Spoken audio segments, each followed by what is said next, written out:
Bueno, pues ahora sí, buenos días, buenas tardes, buenas noches. Vamos a hablar en una continuación de la contratación administrativa, específicamente en el tema de los tipos de procedimientos. Aquí a veces debo disculparme que hablo quizá un poco rápido, pero es que ustedes comprenderán que tengo que ajustarme a un formato de tiempo para no tener problemas a la hora de subir el video en la plataforma de YouTube, pero esperamos que si lo extendemos, pues entonces haremos varias partes del video, como ustedes ya han sabido en otro momento, que lo hemos hecho en presentaciones anteriores. Entonces vamos a hablar de los tipos de procedimiento de contratación administrativa. Lo primero que debemos hablar es que recordemos que como principio general se utilizaría la licitación. ¿De dónde salió la licitación? Vean, si ustedes ubican, estudian este tema, se van a encontrar con que prácticamente en todo Occidente tenemos como un formato muy homogéneo del desarrollo de las licitaciones públicas, sobre cuál es el mecanismo por el cual se contrata en la administración pública. Y eso tiene una explicación histórica muy interesante. Resulta que ya por 1920, don Enrique Sayagues Lazo publica un librito que se llamaba Licitación Pública. Y ese librito fue prácticamente el libro de cabecera en esta materia en todo Occidente, no solo en toda Latinoamérica, sino en todo Occidente. Entonces, en realidad es la razón por la cual todos los procedimientos son muy, pero muy parecidos en prácticamente todo Occidente. Con excepción, por supuesto, de los sistemas de contratación norteamericanos que conforme el US Code, pues tienen otra configuración, pero que tampoco se alejan por lo menos de los principios en términos generales. Podríamos decir entonces, con Sayaga Lazo, que la naturaleza de la licitación pública es un procedimiento relativo a la forma en que se celebran ciertos contratos. Y el objetivo es determinar cuál es la oferta más ventajosa para la administración y en términos generales para el interés público. Y esa oferta, esa selección de oferta, van a ser un vínculo contractual entre, obviamente, la administración y el adjudicatario. Ese vínculo se da a partir del momento en que la resolución de adjudicación queda notificada, queda firme y se presenta la garantía de cumplimiento. Vean, la administración en términos de principio, en tesis de principio, podría desarrollar los mecanismos de contratación que considere convenientes. Sin embargo, recordemos que la Sala Constitucional estableció al principio que la regla general es la licitación pública. Y en el artículo 55 de la Ley de Contratación Administrativa, ustedes podrán observar cuáles son los, los tipos de licitación que se permiten o de contratación de procedimientos, perdón, de contratación administrativa que se permiten. Y entonces van a ver que existe como una posibilidad de tipos abiertos, lo van a ver ahí. E incluso el criterio de la Contraloría General de la República que se menciona para efectos de desarrollar algún tipo de procedimiento específico no es un criterio vinculante, imagínense ustedes. Pero no es muy importante que lo conozcan y que ustedes vean, por supuesto, todas las referencias de artículos que estamos haciendo acá, que ustedes lo lean de forma adecuada e integral. Ahora, ¿cuáles son las ventajas que tiene la licitación? En realidad, con una licitación en tesis de principio, la teoría dice que se obtendrían precios más ventajosos. Estoy consciente de aquella frase que dice que la administración, lo más malo, al precio más caro. Son circunstancias, la verdad es que bastante polémicas. Pero en principio, con la licitación pública lo que se pretende es obtener precios más ventajosos, porque si usted va a comprar a una sola persona, pues puede hacer que le dé más caro, pero si ve que tiene competencia, en tesis, repito, de teoría de principio, podría ser que se lo dé a un precio mucho más ventajoso. Con la licitación se eliminan favoritismos y colusiones dolosas. Eso también es un elemento que técnicamente es admisible como una ventaja de la licitación y por tener unas fases debidamente establecidas, claramente marcadas, se podría permitir, de hecho se permite, un control mucho más eficaz del desarrollo de la transparencia y legalidad de los procedimientos de contratación.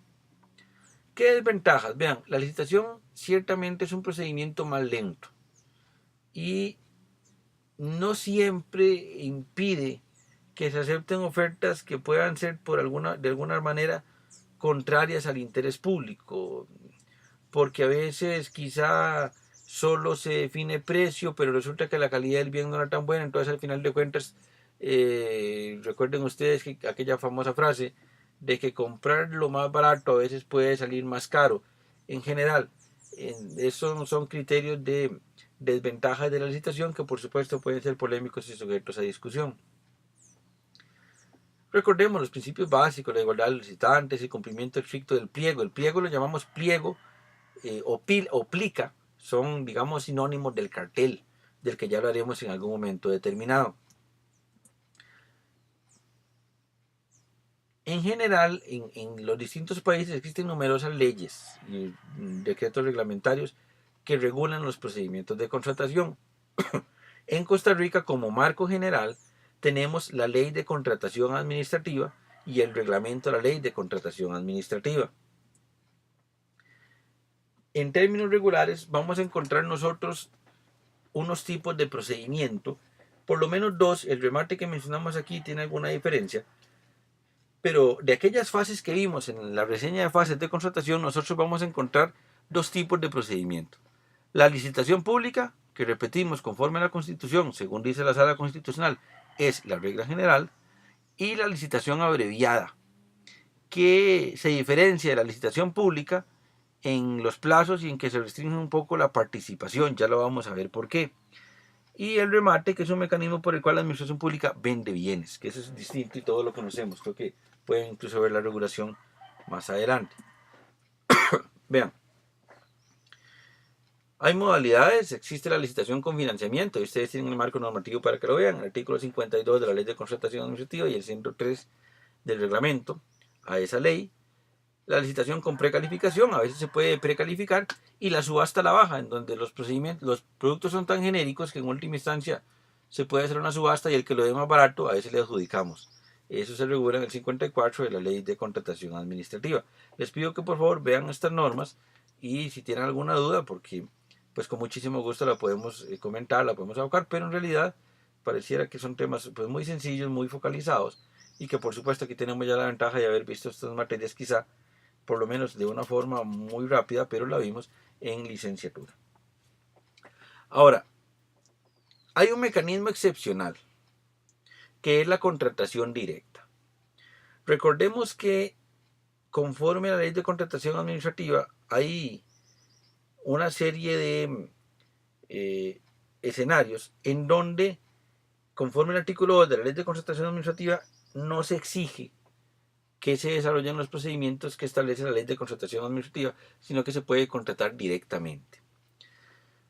Aquí tenemos que hacer una explicación de un fenómeno muy interesante, muy a la tica, pero muy interesante, que es esta diferenciación entre la contratación directa, propiamente dicho, y la contratación directa concursada. Antes le llamaban incluso contratación directa desnaturalizada. Vamos a comentar un poquito esto, vean. Ya sea por razones de seguridad, por ejemplo la contratación de los billetes. Bueno, hay tantas regulaciones que ustedes por favor les pido que las lean, tantas causales por las cuales se puede aplicar una contratación directa, pero resulta que en términos teóricos, si nosotros hablamos de contratación directa, la lógica nos indica que si yo quiero contratar directamente, lo que hago es que voy con una persona en concreto y le compro un bien o servicio y se acabó.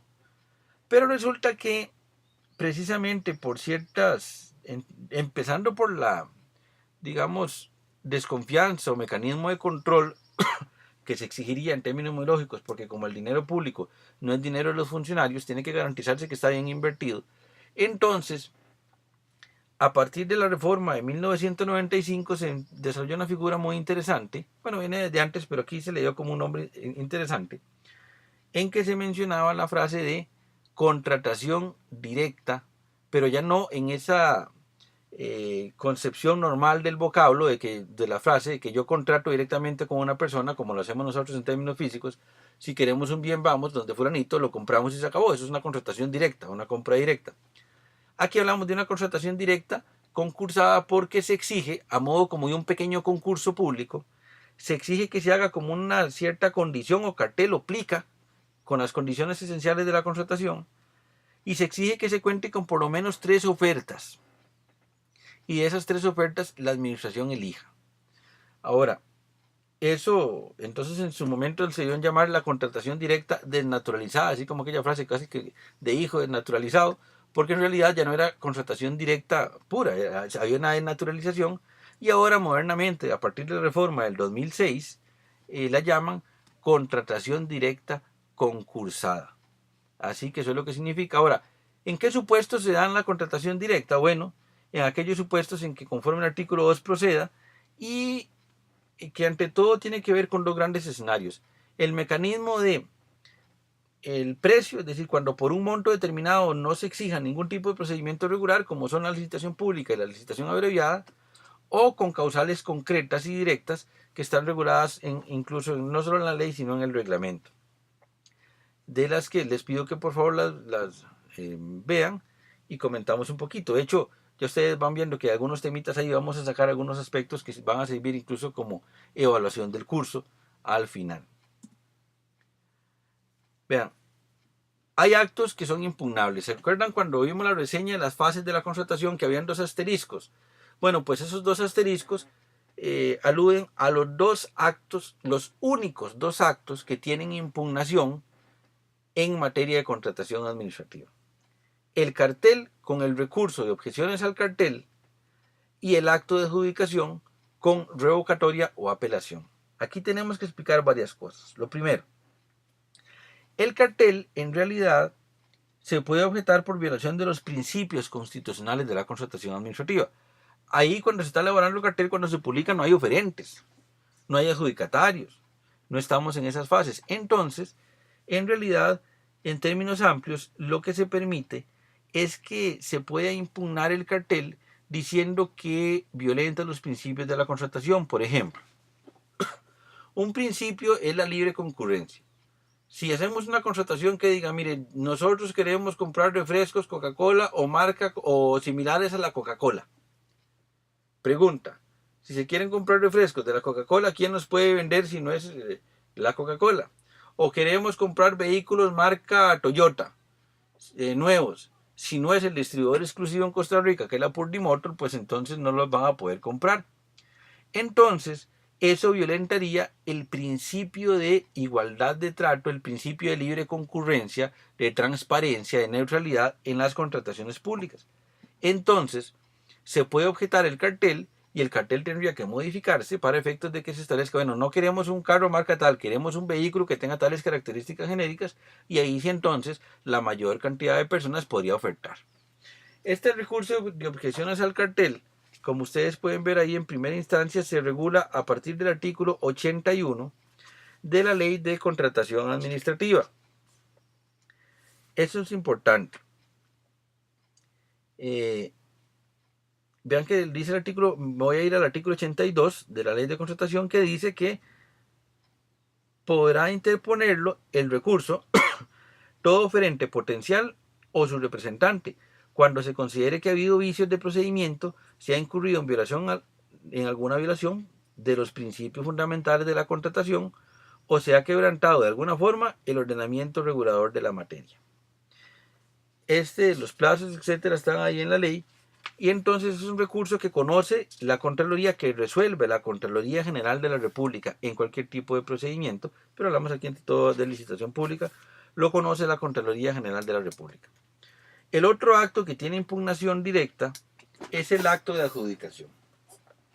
El acto de adjudicación es el acto por el cual se selecciona al contratista, lo habíamos mencionado en una presentación anterior, pero aquí hay algo importante. En el acto de adjudicación hay una característica, se puede impugnar, pero hay dos mecanismos. En términos regulares, nosotros diríamos que la revocatoria la conoce primero quien emitió el acto y luego sube en apelación hacia el superior. Bueno, esa idea acá no funciona, el esquema es distinto. La revocatoria, en algunos casos, la licitación pública y la licitación abreviada van a tener una característica, y es que en algunos casos, este recurso contra la adjudicación puede ser alegado, pero con ciertas características. Es decir, dependiendo del monto de la contratación, entonces, si se quiere impugnar el acto de adjudicación, será una revocatoria, es decir, lo conocerá la misma administración que emitió el acto de adjudicación. Pero si es de un monto determinado, en adelante, ya eso no lo conoce la administración, sino que ese recurso lo va a conocer la Contraloría General de la República y a ese recurso se le conoce como apelación.